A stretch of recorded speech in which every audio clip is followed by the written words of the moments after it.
moves. So b3, avoiding theory, not such a serious opening. Could be many things. In this game, it is a reversed Queen's Indian. Oh, and this game was played in Spain in 1970, if any of you care. Mecking, Fischer played Mecking twice. First time was a draw. This time, it was not a draw. Fischer played it at 98% accuracy. And the amazing thing is, he was such a good calculator. And this game is just very positional. It's like not thinking ahead very much. Just very positional. Just good decision making throughout. A pretty simple game, so I'm looking forward to showing it. Okay, so a reversed Queen's Indian, exactly. If we get pawn to a6, we would get bishop takes knight. Pawn takes, you double up their pawns, you isolate their rook pawn. And you might say they get the open b file, which is true. But against the fianchetto, it doesn't matter too much. That matters more when the bishop's on c1 and the pawn's on b2 and the bishop gets tied down to guarding the pawn. Then the open b file semi-matters. Here, it does not matter. Black goes bishop d7 for that reason, and if bishop takes knight, bishop takes bishop, black avoids doubled pawns would be the goal. Okay, why d3? Because at a glance, it looks like d4 is better, but there is a reason behind going d3 as opposed to d4. I believe the reason is if you go d4, you obstruct the view of the bishop, though definitely playable. I believe he wanted to keep the bishop open on this diagonal, which also tells us he doesn't want his knight on c3. Because if you go knight c3, then you wouldn't have an argument as to not go d4. So that tells us he wants to go knight d2 because he put his pawn on d3. He wants to leave the bishop open. He also guards d4. It's also like a hippo structure. We talked about the hippo. A fun one for sure. Both sides developing. Okay, bishop takes knight. Do you see why bishop takes knight, even though you don't double the pawns? Gives you a slight idea, I would say, in the position. Well, when you remove the knight, what was the knight guarding? d4, kinda. e5, boom, yes. So, knight e5. Coming in, trying to double up the pawns. It's also just a beast of a knight, a centralized knight. It could be many. It's like a systems thing, depending on the pawn structure. But a centralized knight can do damage. Rook c8. Do you see the point behind rook c8? If you think it's to avoid doubled pawns, I think you would stand correct. But maybe someone better could clarify, but no, it's definitely to avoid doubled pawns.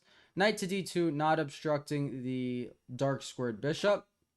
Castles, and now f4. So, a Dutch, I don't know what's wrong. I mean, we just keep looking at Dutch systems on this channel. But it transposed, also it's not a stonewall, it's a classical, right? Because in a stonewall, this pawn would be here and here. So it's a little bit different. And it makes sense to play f4, right? c4 unlocks the bishop or makes you trade your very good knight for this bishop because the bishop would be good. There's no pawn on d5. It's a good bishop. d4 loses a tempo. We also talked about why we do not want a pawn on d4. e4 would lose a pawn. So f4. F4 is scary before you castle, even though I play the King's Gambit in the Grand Prix, everything F4 very, very early. I'm biased. I love F4, but most people think it's scary before you castle. After you castle, it's not scary at all. In fact, it's almost needed. Like even in open Sicilians, F4 is what gets the position rolling. So it allows for a rook lift in these positions, allows you to connect the knight and not have this awkward pawn on F2. Yes, it weakens E3, but realistically, how are they going to attack this pawn on e3, right? If they push this pawn, that doesn't make any sense. You could just go e4. You lock out their bishop. You have full center control. I'd already be looking at g4, g5 because they cannot meet you with f5 because this knight on f6 blocks in their f pawn. So f4, a nice move. Okay, knight d7. Now, at a first glance, you think, okay, they want to trade the knights. But it's a little deeper than that. Really, what black wants to do is play f6. He wants to trade on his own terms, helping black develop, and making white's dark squared bishop worse. So how do you stop f6? Pause the video. How do you stop f6? There's only one way to do it, and that way would be queen g4. This stops f6 because if f6, queen takes, king h8, knight f7, everybody would take here, and you'd go up in exchange. For the people who would not take, do not take the queen when you have Smothers Mate. The nicest checkmate in chess. I really like Smothers Mates. I love getting it. It's fun. So we got knight takes knight. Sensible. Do you take with the pawn or do you take with the bishop? If you said bishop, you're correct. Why would you take with the pawn? If you take with the pawn, you obstruct the view of the bishop. You give yourself doubled pawns. Does not make so much sense. You take with the bishop, and they're not careful, then they get checkmated in one move. This was a grandmaster, so I doubt he got checkmated in one move. No, he played bishop to f6. Bishop to f6, blocking the checkmate, hoping for a trade. And here Fischer goes rook to f3. You might say, if you're thinking knight f3, it's logical. You're like, hey, wouldn't this be a good knight versus a bad bishop? Kind of. Kind of. The reason I say kind of is because it's temporary. They cannot go f6 because of our queen, but they go queen e7, and let's say we waste a move, then they go f6. Now it's just a knight versus a bishop. If you go back, they have the edge. The position will become open. Knight versus bishop. Good bishop. Trades into a major piece endgame where both sides have no weaknesses, and that would be a dead draw. Fischer was not about draws, so he played rook to f3, rook lifting. We get queen e7, an awkward move in my opinion. Fischer just doubles up on the f file, improves his attack. a5, another move that is not great. So that's two moves that are not great in a row. So Fischer's going to destroy him. That's what happens if you play two not great moves in a row against him. Rook to g3. You could go rook h3, rook g3. He chose rook g3. They both form attacks. Bishop takes bishop. Pawn takes bishop. Temporary doubled pawns. Why are they temporary? Because the rule en passant. You have to do en passant when it's on the board. We all know that. So e takes f6, undoubling the pawns. Rook takes f6, and Fischer finds a brilliant sacrifice here that leads him into a better endgame. Could you see it? It's like a chess.com tactic. Pretty generic, but it is queen takes g7. A brilliant move. Black has to go queen takes, and you do not take the queen because then you would just lose a rook. You take the rook because the queen is pinned.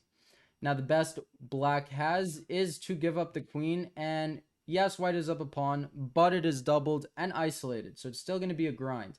I believe the true reason white is winning is not only is he up the kind of gross pawn, he's the active one. So he's playing active offense, which makes black resort to passive defense. So it's really because black's rook is tied down. Endgames are all about activity. So not only are you up like 0.4 pawns, you are also tying black down, which is good in the endgame. Okay, now you need to be critical in how to win this. Let's say black had another move. It should be clear what black's next move would be. What do you think black's next move would be? Well, what's the best piece in the endgame? The king. So king to g7 would be black's next move, and then white would have to resort to just moving his rook back, and then black could bring his rook into the game. Then neither side is passive. Both sides would be active, and it's a game all of a sudden. So the way to stop that is to go g4.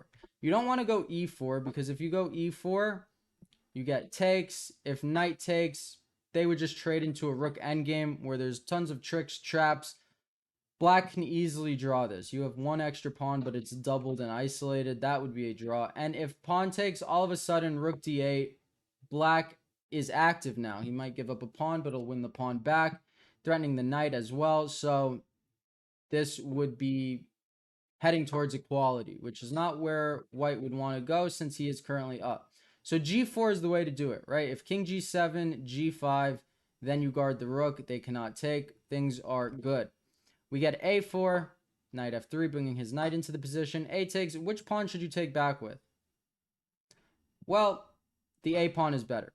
You'd hold the advantage in both, but one pawn island is better than two pawn islands. You don't need to deal with a backwards pawn. You don't need to deal with him getting active. Just keep your pawns connected. Simple chess. King g7, that's why we went g4. So now we go g5. e5, trying to make his rook active, but every time your opponent pushes a pawn, think of which squares they weaken. d5, f5. Which is easier for white to control? Well, f5, because black doesn't have any defenders on it. What piece do you want on f5? Not a rook, a knight. So knight h4, trying to get to f5, make his king go backwards, etc. And we get bishop d7. Again, a clean way to get rid of your winning advantage would be to get rid of the imbalance. Imbalance bishop versus knight. Do not get rid of the imbalance when you're trying to win. Rook endgame, very drawish. So imbalance helps the person with the extra pawn in this case. Rook to d6, a good move. Also, funny enough, if rook b6, look at this, bishop c6, I just saw this, and this rook is actually in jail. Granted, black cannot get to it, but means white's inactive, so this would be pretty gross for white. So he went rook to d6, hitting two weaknesses. Black defends both weaknesses, and then we get king f2, those famous GM king moves at the most random time, and they're always the best moves. You know, rook to b6. Oh, I haven't been stuttering that much, but that just, I caught myself. That was a stutter. I apologize. Rook to e7. And you see on the 8th rank, they have 8 open squares. On the 7th rank, they have 3 open squares. So you make black's rook worse. The worse your opponent's pieces, the better your pieces. Okay. Now this move's important. e4. Why e4? Well, it's funny. It's not funny, but it's a fact. In the opening, black would like his pawns on dark squares if he has a light squared bishop, right? Because then it's more open on the board, typically. In the end game, it's vice versa, though. White wants black's pawns on dark squares when they have a light squared bishop. So the range of the bishop may be greater, but you blockade and isolate a pawn on a square that black has a tough time guarding. Does that make sense? I feel like that was word vomit. But a dark squared pawn is hard to be guarded by a light squared bishop. That's an easy way of saying it. So white can build up on this pawn and black cannot guard it. There we go. We got it. We got there eventually. So that pawn is a target. This pawn is weak. Black plays c4 because that pawn was weak. Why would you want to take a weak pawn? b4. We get bishop to g4, a move. We get king to e3, another move, and rook to d7. Now g6, a good move. So this move does something. This move wins a pawn. Why does it win a pawn? Well, check, fork. If takes, what do you take with? The rook or the knight? Which one creates a threat? Knight, of course. And they cannot go rook e7 to guard the pawn. They cannot go king to the 6 to guard the pawn. So how do they guard the pawn? They don't. And that forks just about everything in black's position except b7. So black went king to f8. Of course you take because you still pick up a pawn. Picking up a pawn and a fork. They cannot guard both because they would lose the bishop. So bishop c8 and you pick up another pawn. Fischer is up 3 pawns. Honestly, you can resign at this point. But he plays on a little bit. King d8, knight d6, avoiding the fork. Rook g7, and then a perfectionist Fischer was, so king f2 guarding the pawn. King c7. There are multiple tactics here to win the game. So comment below which ones you see. The one Fischer chose was knight takes bishop. I don't think that's the one that stands out the most. I think both others stand out the most. But they're all winning. This guards the rook. So if king takes, which happened, we get rook to d6 and black resigned because black's king is in a box. It will never get out. You're never going to win the pawn. Say like check here, rook d2. You guard everything. You're going to march your king forward alongside your pawns, and black's king is forever out of the game. So black resigned. A cool game, a positional game. Not very Fischer-like, but it just showed he could do it all. He is the GOAT. Hope you enjoyed. Thank you for watching, and I'll be more consistent with uploads now. Thank you. Have a good day.